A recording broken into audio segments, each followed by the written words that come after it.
si me permites pastorear tu iglesia, Dios, dame una iglesia donde sintamos tu cuidado para cuidar a otros. Y es el día de hoy donde cada persona que cruza esas puertas y necesita del amor de Dios puede encontrar aquí un grupo de líderes y de servidores dispuestos a caminar de la mano con ellos y a conducirlos a conocer a Jesús, dispuestos a servir con su vida a otros. Le dije al Señor, dame una iglesia, Dios, que te amen, pero que también amen a los demás. Y es el día de hoy, cuando hace algunos meses oré por alguien y ministré a alguien, y esa persona, cuando terminé de orar por ella, me dice, pastora, ¿puedes darme un abrazo? Y yo me derretí de amor al saber que podía darte el amor de Dios que tengo hacia otra persona. Eso es lo más lindo que podemos dar. Le dije al Señor, dame una iglesia que te predique tu palabra con pasión. Y hoy puedo ver una iglesia que va a las calles, que va de casa en casa, predicando el evangelio de las buenas nuevas de salvación a todo aquel que está perdido.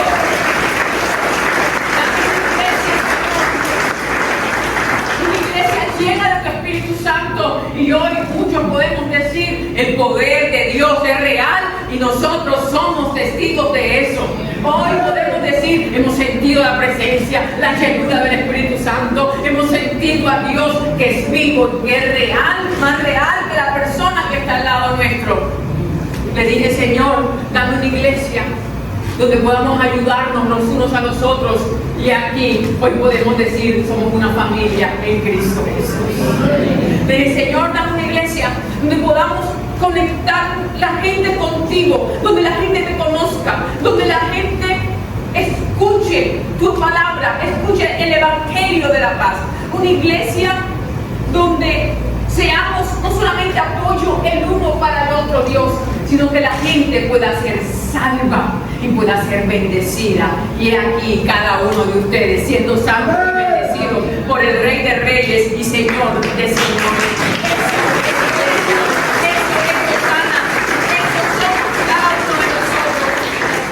Dios es un Dios de bendición y Dios quiere verte bendecido.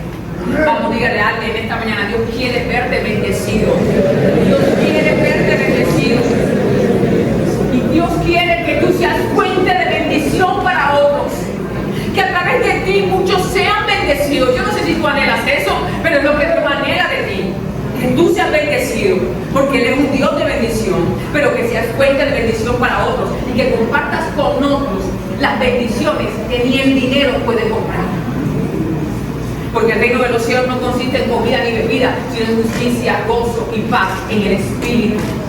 Dios quiere que compartas con otros esa paz que el mundo no nos puede dar, que solamente la podemos encontrar en Cristo Jesús. Él quiere que compartas con otros esa esperanza a un mundo que está perdido, a familias que están a punto de destruirse. Él quiere que tú llegues y ellos puedan encontrar la restauración y la restitución que solamente da el Señor.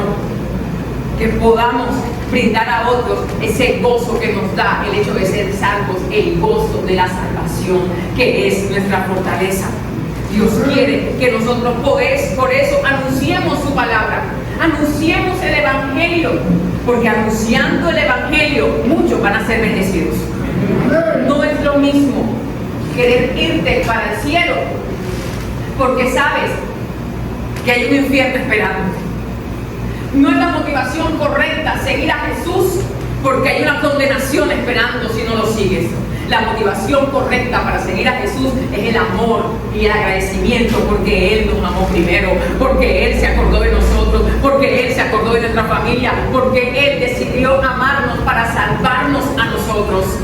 No es lo mismo predicar lo mal que le va a ir a una persona si no sigue a Jesús, que predicar lo bien que le va a ir a alguien siguiendo al Rey de Reyes y Señor. La bendición es poder siguiéndolo a Él. Dios quiere que prediquemos las buenas nuevas. Dios no quiere que condenemos a nadie. Dios quiere que demuestre a las personas lo mucho que los ama, lo que quiere bendecirlos, y por eso el anhelo de Dios es que nos apartemos del pecado y nos acerquemos a Él para ser llenos de la gracia del Señor Jesucristo. Ese es el anhelo de Dios. Por eso Jesús, mientras que estuvo en la tierra, lo hizo. Y quiero que vayas conmigo, por favor, a Mateo capítulo 9, versículos 35 y 36. Y podamos leer esta escritura. Mateo capítulo 9, versículos 35 y 36. Y leo para ustedes. Recorría Jesús todas las ciudades y aldeas, enseñando en las sinagogas de ellos y predicando el evangelio del reino y sanando toda enfermedad y toda dolencia en el pueblo. Y al ver las multitudes, tuvo compasión de ellas. Diga conmigo, tuvo compasión de ellas, porque estaban desamparadas y dispersas como ovejas que no tienen pastor. Amén. Escucha lo que dice la palabra. El Señor tuvo compasión de las personas, tuvo compasión de las multitudes, no porque no fueran salvas, porque ya les había predicado el evangelio del reino.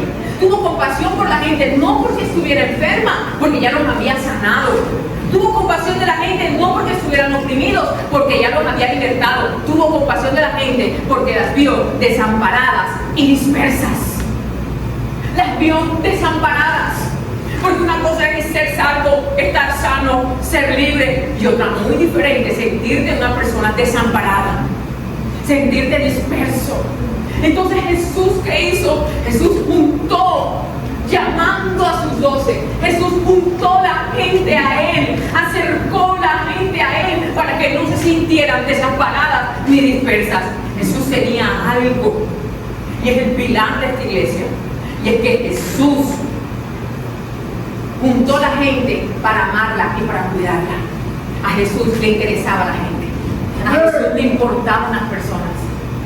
Vemos a un Jesús que de repente, cuando resucita, toma el tiempo, después de 8 días de haber resucitado, de llegar a Tomás, porque le importaba a un incrédulo que había dicho: hasta yo no ver, no creer. Jesús no solamente le permitió ver, sino que le permitió tocar. Y dice Juan 20, 27, luego dijo a Tomás: pon aquí tu dedo y mira mis manos, y acerca tu mano y métela en mi costado, y no seas incrédulo, sino creyente. Entonces Tomás respondió y le dijo: Señor mío, Dios mío. Jesús le dijo: porque me has visto, Tomás, creíste. Bienaventurados los que no vieron y creyeron. A Jesús le interesaba el incrédulo para aumentar la fe del incrédulo. A Jesús le interesa hoy aumentar tu fe para que creas y recibas los milagros que en el cielo te han dispuesto para ti en este día. Porque el que le busca a Dios, crea que le hay, y Él es galardonador de los que le buscan. Hay bendiciones para ti en esta mañana porque has dispuesto a buscar al Señor. Hay dádivas del cielo para ti, para tu casa, porque tienes. Él es galardonador, familia, hay un galardón para ti hoy. Él es galardonador de los que le buscan. Él es galardonador. A Jesús le importó un amigo llamado Judas, que lo iba a traicionar, y Jesús sabía perfectamente que Judas lo iba a traicionar desde el principio. Jesús nunca lo juzgó, Jesús nunca lo señaló. Sabía que se tomaba de las ofrendas y Jesús nunca lo avergonzó delante de nadie, porque Dios no avergüenza, que avergüenza el diablo. Jesús nunca lo señaló y le dijo ladrón, sinvergüenza, evangélico corrupto. Nunca le dijo nada de eso, porque no está en nosotros en ocupar el lugar de Dios para juzgar. Eso le pertenece al Señor. Jesús más amor no pudo darle a Judas para que se arrepintiera, que le dio lo más preciado que tiene un hombre, y no es esposa, la billetera. ¿Qué hombre suelta la billetera? Bendito Dios, esos hombres. Padre, danos hombres a nosotras las mujeres así, Señor. Aquí está todo el sueldo, mi amor, administratelo, gástatelo, ¿qué necesitas? ¿Te hace falta algo? ¿Quieres algo adicional? Jesús le dio a Judas la potestad de administrar su dinero, las ofrendas de su ministerio. Y Judas era tan buen contador. ¿Cuántos contadores hay aquí? Padre, que sean buenos, pero que sean leales, Señor. Tan buen contador que ni Pedro, que era avispado, a Pedro no se le pasaba una. Pedro era impulsivo, decía las cosas en la cara.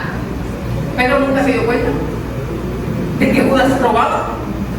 Tan buen administrador que nunca faltó dinero, que nunca faltó comida, que nunca faltó nada. Y quizás Jesús una y otra vez multiplicó comida para alimentar a multitudes, para darle a conocer a Judas que no se necesitaba dinero para ver pan, comida y lo que necesites, que lo único que necesitaba era buscar el reino y su justicia, y que todas las demás cosas vendrán añadidas, que el dinero hace parte de su añadido. Quizás el Señor hizo tantos milagros para que Judas se diera cuenta. Le mostró el amor, lo dejó sentar en la mesa a compartir la cena, lo dejó sentar allí, hasta le dio el pan en su boca y le dijo: el que yo moje el pan y se lo dé, ese es el que me va a traicionar. Pero por más que Jesús hizo para mostrarle su amor y que él pudiera intencionalmente arrepentirse, Judas no lo hizo. Y en el último instante, cuando Judas lo entrega, Judas le da un beso y el Señor le dice: amigo, con un beso me entregas. Si hubiéramos sido nosotros, descarado, ¿me vas a besar y me vas a entregar? Por Dios. Y cantaríamos la canción esa de Raimundo, Animal Rastrero. Pero Jesús era Jesús, y le importó tanto Judas que hasta el último momento le dijo: amigo, hey, te considero mi amigo, no me defraudes, te considero mi amigo, he confiado en ti, te he permitido estar conmigo, no me defraudes, te considero mi amigo, vamos Judas, arrepiéntete. Pero el Señor nunca lo obligó a arrepentirse, como a Pedro tampoco lo obligó nunca a decirle que si lo amaba cuando fue a buscarlo, porque el Señor no nos obliga a nada. El Señor nos aconseja y nos instruye para que nosotros decidamos el camino que queremos tomar. Judas caminó con Jesús, tuvo el mejor maestro, anduvo con Jesús, se congregaba todos los domingos en la iglesia, pero su vida estaba apartada de Jesús. Y Jesús le importó hasta los últimos días de su vida. A Jesús le importó un Pedro súper impulsivo, un Pedro que hablaba y hablaba de más. Si me ayudan con el sonido, por favor. A Jesús le importó tanto Pedro que cuando resucitó fue a buscar a Pedro, porque sabía que Pedro le había negado el sentimiento de culpa que Pedro tenía. Y cuando Jesús va a buscar a Pedro, una de las cosas que Jesús le dice, si me ayudan con el eco,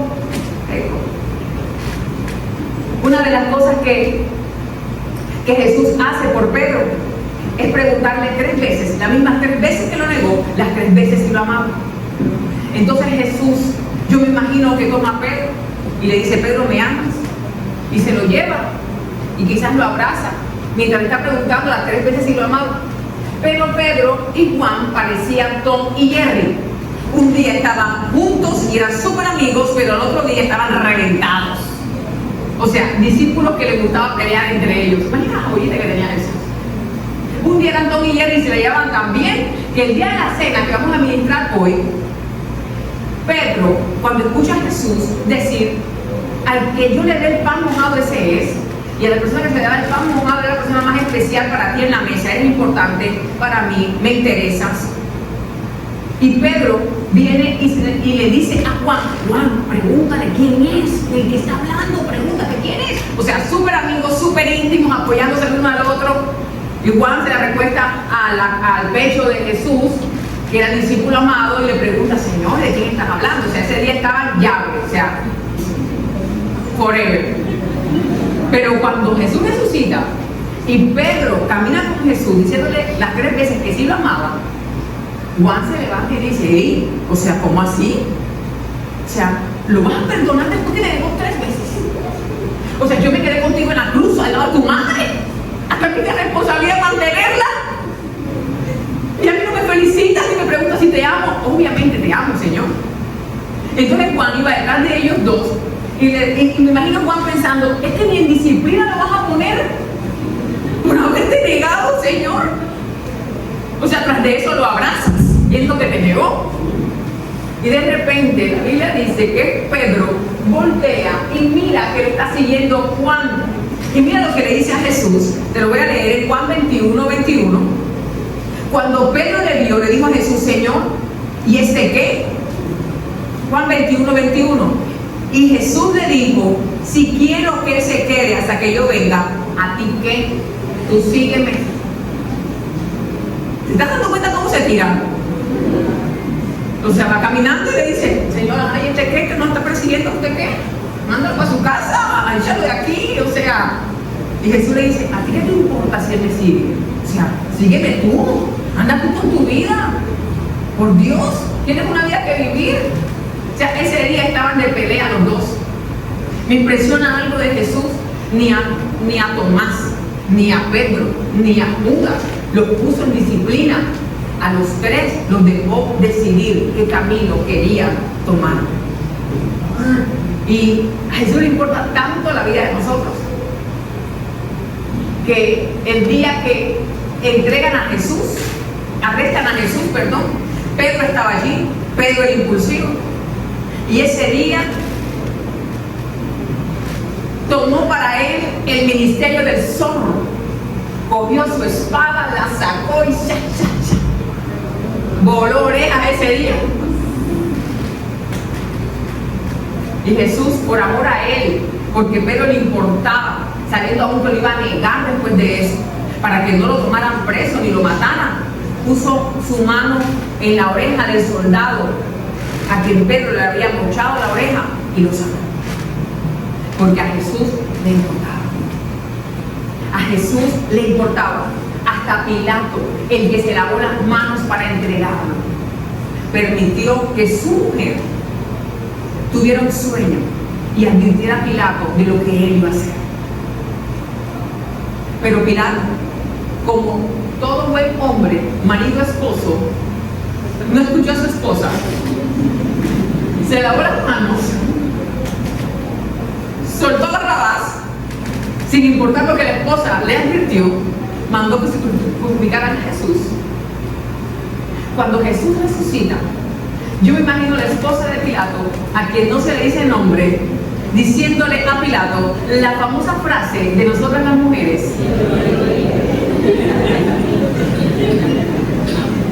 te lo dije. Así que tienes a tu marido cerca, dile, escúchame, para que después no tengas que escucharme decirte, te lo dije. Den un aplauso a esos hombres obedientes, por favor.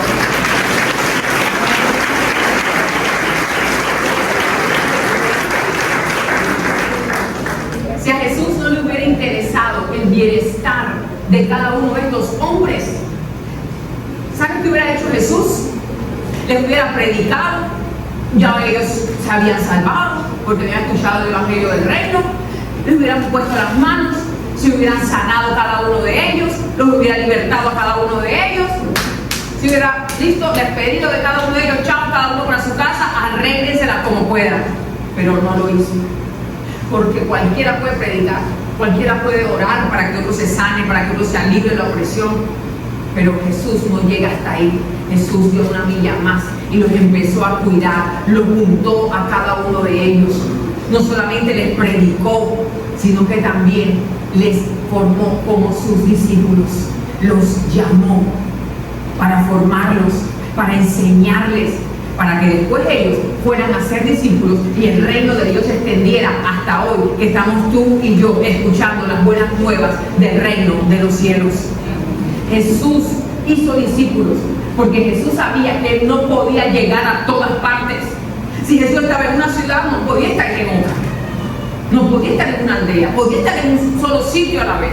Entonces Jesús sabía que no podía extender el reino y que todos fueran bendecidos si él no se multiplicaba en otras personas, haciéndolas sus discípulos.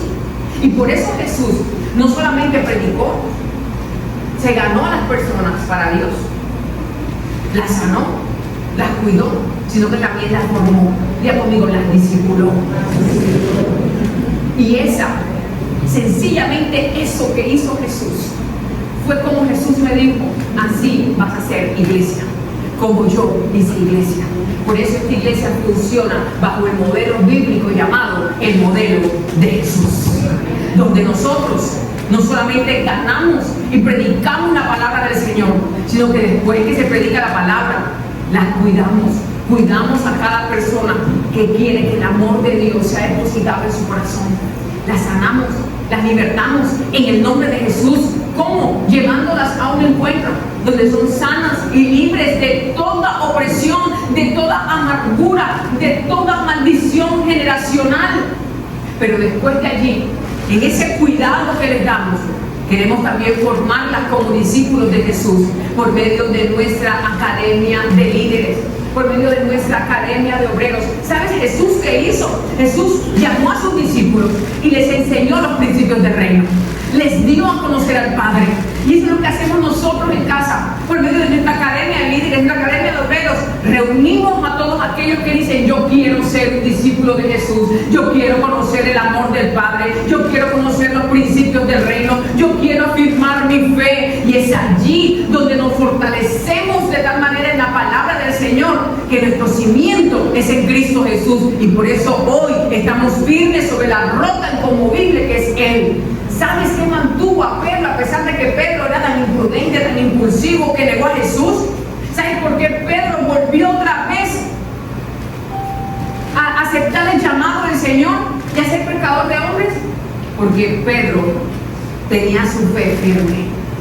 Jesús le dijo a Pedro: Pedro, el enemigo ha pedido para zarandearme, pero yo he rogado al Padre para que tu fe no falte. Y hoy ruego por cada uno de ustedes para que su fe no falte. Y en el momento que más lo necesiten y se sientan débiles, recuerden del amor de Dios, de las promesas de Dios, de estar firmes en Él.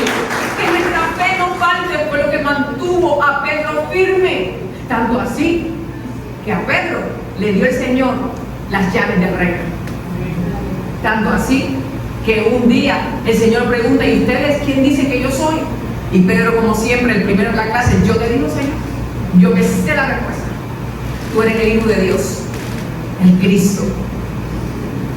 Y el Señor le dice: wow, Pedro, me asombras. No te lo reveló ni sangre ni carne, sino mi Padre que está en los cielos. Yo te quiero hacer una pregunta: ¿quién le revelaba a Jesús todas las cosas? El Padre. ¿Y quién se reveló ese día a Pedro? El Padre.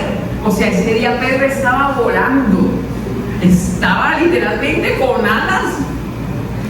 Estaba Pedro 10 de 10. Mi Padre que está en los cielos. Y ese día el Señor le dio una promesa a Pedro para el fundamento de la iglesia. Y por eso Pedro fue el primer apóstol, pastor de la iglesia.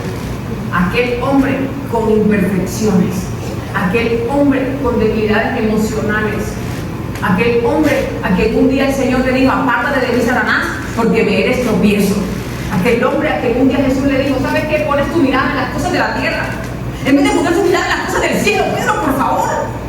¿Cuántas veces el Señor nos ha reprendido también? Porque nuestra mirada a veces está en las cosas de la tierra y nos importan más las cosas de la tierra que las cosas del cielo. Y el Señor nos ha llamado y nos ha dicho: hey, por ahí no es, mijo, ven, eso no te va a llenar, ese deleite va a ser pasajero, eso no te va a hacer bien. Ven y llévate de mi presencia, donde hay plenitud de gozo y delicias a mi diestra. Pedro fue una persona que el Señor le importó porque Pedro amaba a Dios, y yo sé que tú amas al Señor.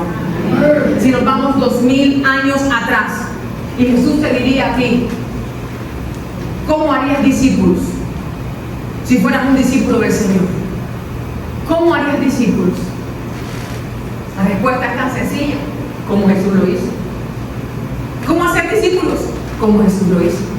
Como Jesús lo hizo, así debemos hacerlo nosotros. Y si Jesús te diría, estuvieras con Él cara a cara y te diría: ves a la casa de fulano y predica el evangelio de esa casa para que todos se salven, ¿tú qué harías? ¿Irías? Pues quiero decirte que Jesús te lo está diciendo hoy a través de mi boca. ¿Tú crees que esa es una petición del diablo? Cuando el diablo es el que pone tropiezo para que vayamos a predicar, cuando el diablo es el que pone el desánimo para que no perdamos nosotros hasta la esperanza, para no tener que dar esperanza a otros, cuando el diablo es el que nos enfría, es el que nos pone pereza, es el que nos pone distracciones en el camino, es el que nos hace que nos desenfoquemos para que nosotros no prediquemos la palabra del Señor. ¿Sabes qué le diría el apóstol Pablo a la iglesia de los Filipos, en Filipenses capítulo 2, versículo 21, sobre esto. Porque todos buscan lo suyo propio, no lo que es de Cristo Jesús. Wow. ¿Cuántas veces hemos buscado lo de nosotros solamente y no lo que es de Cristo? ¿Cuántas veces solamente nos hemos preocupado por nosotros y no lo que es de Cristo? El enemigo pone tantas mentiras en la mente, y una de sus mentiras es que todavía no estoy preparado, es que todavía no me siento listo, es que yo no sé mucho, es que yo estoy en el proceso. Y yo te digo, ¿cuántas personas tienen que seguir perdiendo mientras que tú estás en el proceso, mientras que tú no te sientes preparado? Cuando Él dijo, vayan y hagan discípulos a todas las naciones, vayan porque hay un mundo perdido que necesita la luz de Cristo Jesús, que ya habita en cada uno de nuestros corazones. Es tiempo de pensar en lo de Cristo y no solamente en lo de nosotros. A veces estamos tan preocupados en lo nuestro, en nuestra relación sentimental, en nuestra universidad, en nuestros estudios, en nuestro trabajo, en nuestra empresa, en nuestra oficina, en tantas cosas de nosotros. Hasta nos preocupamos por nuestra línea. Le dedicamos tiempo al gimnasio. No te estoy diciendo que está mal, porque es templo del Espíritu Santo y debes cuidarlo. Pero no tenemos que poner otras cosas como prioridades que le pueden quitar el lugar que Dios se merece en nuestro corazón. Tenemos que correr por lo de Cristo, no solamente por lo nuestro. ¿Cuáles son nuestras prioridades? Después que Jesús sanó a muchos, los formó y después de allí los envió a predicar la palabra de Dios. Jesús hizo su lanzamiento y los envió a todos a predicar para que fueran obreros del reino. ¿Saben qué? Una de las cosas que me llama la atención de eso es que Jesús pide específicamente, nos pide a nosotros que oremos por algo. Y creo que es una de las cosas por las cuales Jesús pide puntualmente 2 veces, por las cuales tú y yo oremos. No nos pide otra vez que oremos por algo más. Nos pide intencionalmente por estas cosas 2 veces que oremos. Y está en Mateo capítulo 9, versículo 37. Cuando Jesús vio las multitudes y tuvo compasión de ellas, porque estaban desamparadas y dispersas como ovejas que no tienen pastor, entonces Jesús dijo a sus discípulos: a la verdad la mies es mucha y los obreros son pocos. Rogad pues al Señor de la mies que envíe obreros a su mies. Jesús nos mandó a rogar por algo. Pidan obreros para el reino de los cielos. Pidan obreros para el reino de los cielos, porque la mies es mucha, la necesidad es mucha, los obreros son muchos. La mies es mucha, pero los obreros son pocos. Jesús pidió, rueguen, no solamente oren, supliquen, pidan, clamen al Padre de la mies que envíe obreros a la mies. Jesús anhelaba y quería eso. Un obrero es un discípulo. Cuando la Biblia habla de obreros, habla de discípulos, porque los discípulos son los que hacen la obra. ¿Cuál obra? La obra de Dios, la obra de Cristo. ¿Y cuál es la obra de Cristo? Ir y predicar el Evangelio, ir y hacer discípulos a todas las naciones, sanar enfermos, libertar cautivos y predicar el Evangelio a toda criatura. Necesitamos nosotros entender que no solamente debemos orar por obreros, sino que esos obreros podemos ser nosotros. Dios quiere usar tu vida para bendecir a otros. Así como has sido bendecido y la paz de Dios ha llenado tu corazón y ha llenado tu vida en medio de las tormentas y has podido tener paz. Dios quiere que esa misma paz que tú has sentido, otro la sienta a través de ti. Ese gozo que nos da el Señor en medio de las tormentas, ese gozo que nos sustenta al saber que todo estará bien. Es una tranquilidad al saber que podemos confiar en Él y en su promesa. Dios quiere que otros que te rodean también sientan ese gozo y esa esperanza que hay en ti, que te vivifica cada día, que te reconfronta cada día. Dios lo quiere.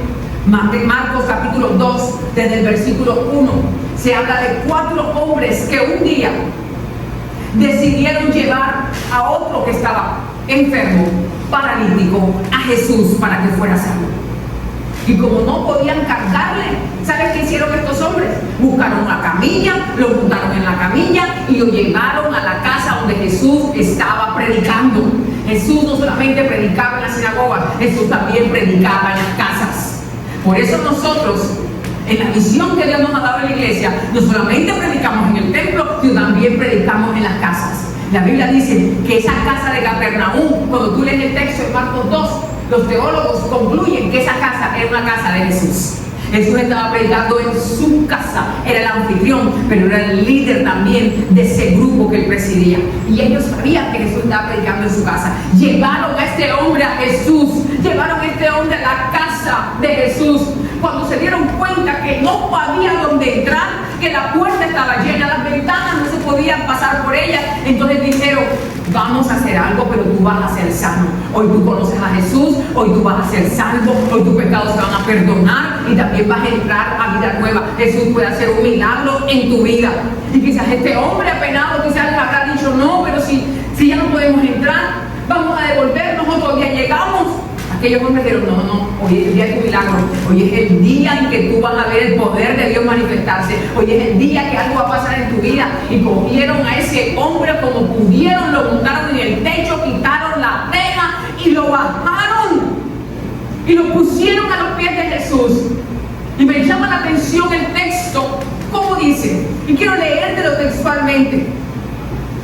Y dice el versículo 5 de Marcos capítulo 2, que hicieron una abertura, bajaron el lecho en que yacía aquel paralítico, y al ver Jesús la fe de ellos, diga conmigo, la fe de ellos.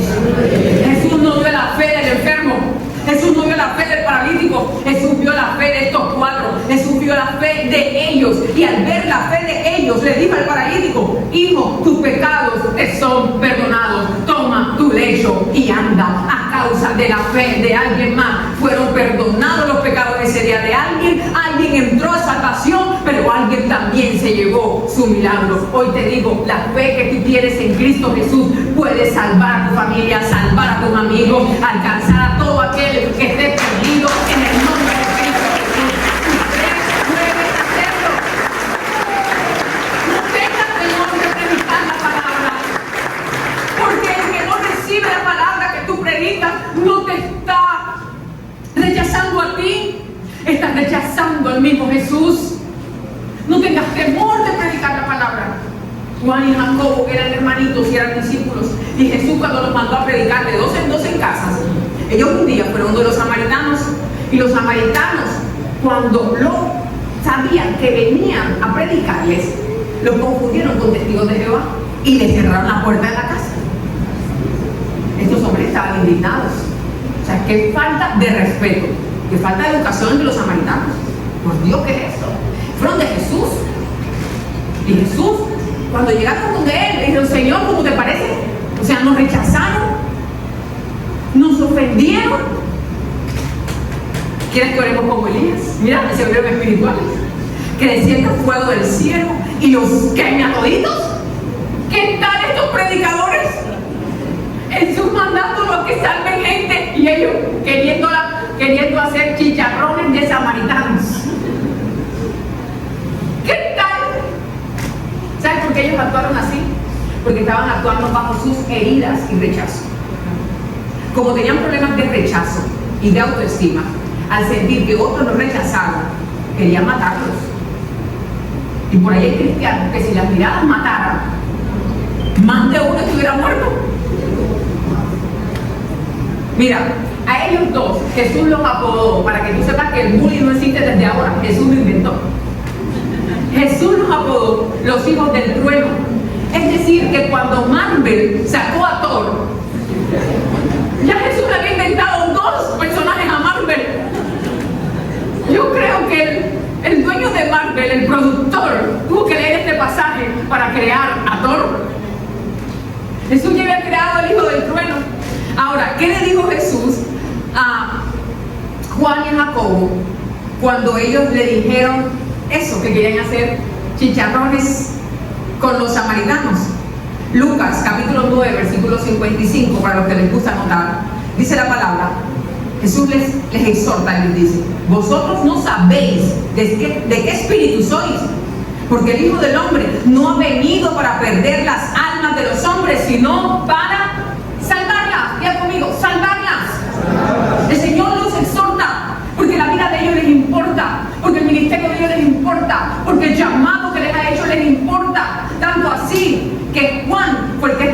el Evangelio de Juan, pero también escribió Apocalipsis y escribió primera, segunda y tercera carta a Juan. Él fue el que escribió esto. Si Jesús no le exhorta, si Jesús no lo corrige y lo deja que vaya a chicharrar a todo el mundo, te aseguro que su ministerio no prospera. Pero el que escuchar el consejo es de sabios. Este hombre, ese día el Señor le dice: ¿acaso tú no sabes de qué espíritu eres? ¿Por qué estás obrando en la carne? ¿Por qué te dejas llevar por tus emociones? ¿Por qué te dejas llevar por los impulsos? ¿Sabes cuántas familias se han destruido por un impulso? ¿Por un momento de pasión? ¿Por una mala decisión? ¿Cuántos hogares se han destruido por un impulso? Por un momento de rabia, de decir y hacer cosas que no se deben. Jesús le dice a este hombre: tú no sabes de qué espíritu eres, por Dios. No andes en la carne, anda en el espíritu. ¿De qué espíritu eres? Eres del Espíritu de Dios. Que se vean en ti el fruto del Espíritu de Dios. Que se vea en ti que eres de Dios. No es lo mismo entrar a una casa que diga: Dios bendiga este hogar, a entrar a una casa que se note que la bendición de Dios está en ese hogar. Tenemos que ser de aquellos donde se note que la bendición de Dios está con nosotros, mora con nosotros, vive con nosotros. Que se note que el Señor está con nosotros y su bendición también. No sabes de qué espíritu eres. Y el Señor le dice: el Hijo del Hombre, mira, yo no he venido para perder las almas por Dios, sino para salvarlas. Jesús estaba mirando más allá de la doctrina de los samaritanos, porque los samaritanos solamente creían en el Pentateuco, solamente creían en los 5 primeros libros y ya. Jesús estaba viendo más allá de las creencias. Jesús quería revelar la verdad a ellos. Jesús no le interesaba qué clase de persona era. Jesús lo que le interesaba de las personas era salvarlas, a pesar de lo que eran. Y cuando vas a Mateo capítulo 1, la genealogía de Jesús, te das cuenta que en su genealogía hay gente que tú nunca hubieras querido que fuera parte de tu familia, pero Jesús la eligió. Está una ramera, una prostituta. Si se ponen a elegir una bisabuela de la bisabuela, elegiría una prostituta para que cuando te manden a hacer en primaria el árbol genealógico, dibujas. ¿Lo harías? No. Pero Jesús la eligió a ella. ¿Por qué? Porque lo quiso dar a entender que Él nos ama a todos por igual, porque por todos murió y a todos quiere salvarnos. No quiere que ninguno se pierda. No quiere que ninguno se pierda. Esa es la voluntad de Dios. Y Jesús lo sabía. Y quiero leerte ese versículo.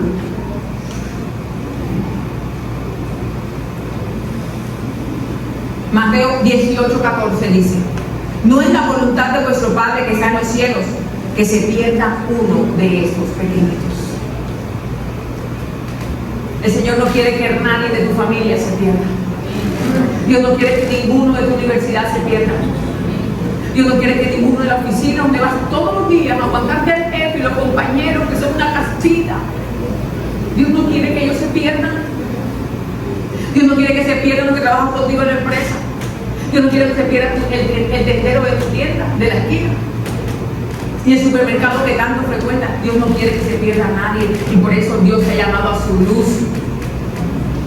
Para que tú vayas y puedas bendecir a otros con la luz que ya habita en ti.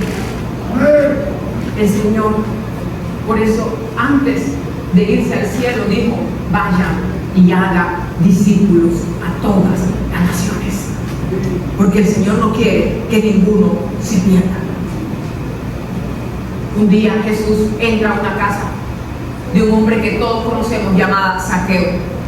Y Lucas 19:5, cuando Jesús llega a aquel lugar, dice que mirando hacia arriba vio a Zaqueo y le dijo: date prisa, muchacho, y desciende, porque hoy es necesario que yo pose en tu casa. ¿Sabes qué me llama la atención de Jesús? Que Jesús rompe todo protocolo. No espera que lo inviten, Él se autoinvita. O sea, voy para tu casa hoy. Bájate rápido, es que apúrate que voy para tu casa. Capaz y llego primero que tú. Date prisa, Zaqueo. Y cuando Zaqueo recibe, ¿qué Jesús qué fue lo que le dice a Zaqueo?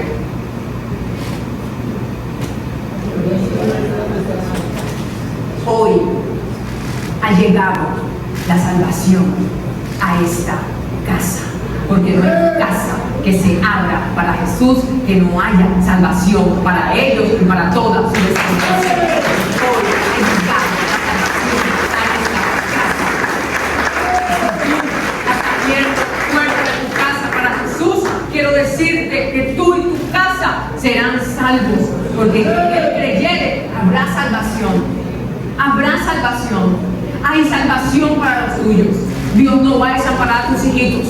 Dios no va a desamparar a tus padres. Dios no va a desamparar a tu familia. Hay una promesa y una cobertura de Dios para tu casa, de salvación para todos los suyos. Si alguien la puede creer, le puede decir: Señor, mi casa y yo seremos salvos, te serviremos, te adoraremos, Dios.